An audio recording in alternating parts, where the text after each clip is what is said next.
Good evening. I'm Daniel Cooper, and you're watching WorldScope, where the world comes into focus. Tonight, we bring you an urgent and unprecedented international story. A dispute between the United States and longtime NATO allies Denmark and Greenland has entered a new and highly volatile phase. What began as strategic interest in the Arctic island of Greenland has evolved into diplomatic friction, global tension, and a debate with implications for international alliances, security, and sovereignty. At the center of this unfolding situation is U.S. President Donald J. Trump, who continues to press for American control of Greenland, a vast semi-autonomous territory currently part of the Kingdom of Denmark. Trump's insistence on controlling the island has generated sharp pushback from Copenhagen, defiance from Greenland's leadership, and concern among European allies. Why Greenland matters. Greenland, with a population of roughly 57,000 people, holds strategic significance far beyond its population size. Orbots. Geographically, it sits at the gateway to the Arctic, a region rapidly gaining importance because of melting ice, emerging shipping routes, and vast deposits of critical natural resources, including rare earth minerals and potential hydrocarbons. For the United States, Greenland's location offers a strategic vantage point for defense, surveillance, and Arctic operations amid rising competition from Russia and China. Trump has repeatedly described the island as vital to national security, saying the United States needs Greenland to counter rival powers and secure the Arctic region. But Greenland is not a U.S. territory. It is a self-governing region under the Danish crown, and both Copenhagen and Nuuk have strongly stated that it is not for sale or for acquisition. Diplomatic breakdowns and meetings in recent weeks, high-level talks took place in Washington, where Danish and Greenlandic officials met with senior members of the U.S. administration, including Vice President J.D. Vance and Secretary of State Marco Rubio. After those discussions, Denmark's Foreign Minister Lars Løkke Rasmussen said a fundamental disagreement remained. Rasmussen described the talks as productive in form but not in substance. The United States insists on what it calls strategic necessity.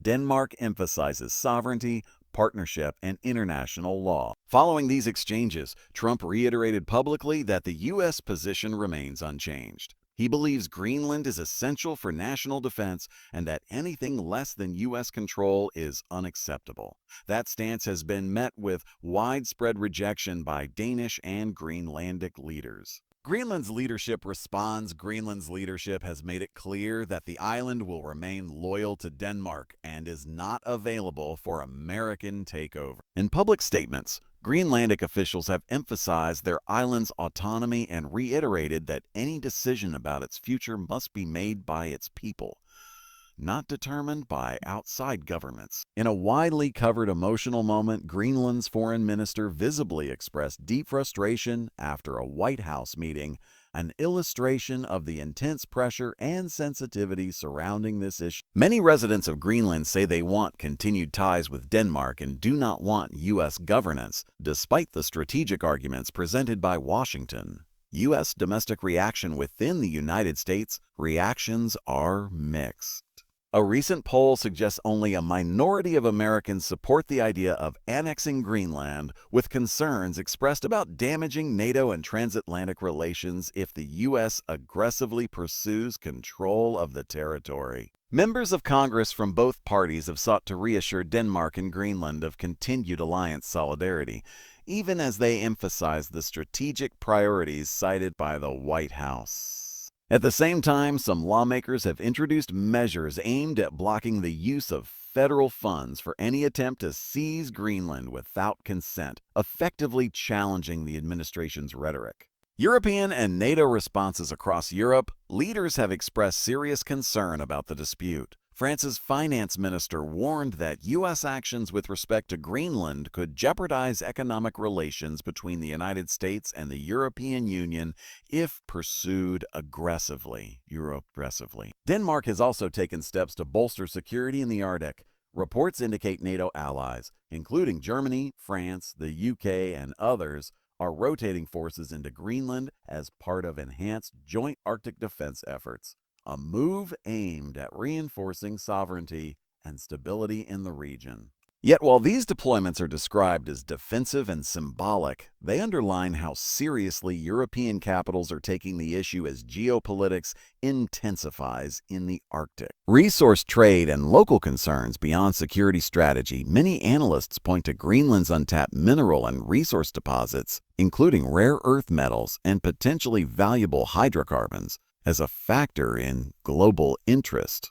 While Trump's administration frames the push in terms of defense strategy, critics argue that economic motivations are also significant. Greenlanders themselves have voiced concern about what U.S. governance might mean for their standard of living, social services, and cultural identity, deeply rooted aspects of life on the island that could be threatened if sovereignty were undermined. International legal and normative issues. International legal experts and European officials have stressed the importance of respecting national sovereignty and international law. Any attempt to annex or force control over Greenland without the explicit consent of Denmark and its people would challenge long-held norms governing territorial integrity. The European Parliament and other multilateral bodies have condemned rhetoric or policies perceived as undermining sovereign rights, framing them as potentially destabilizing to transatlantic alliances. Potential future scenarios. As negotiations continue and discussions evolve, several possible outcomes could emerge: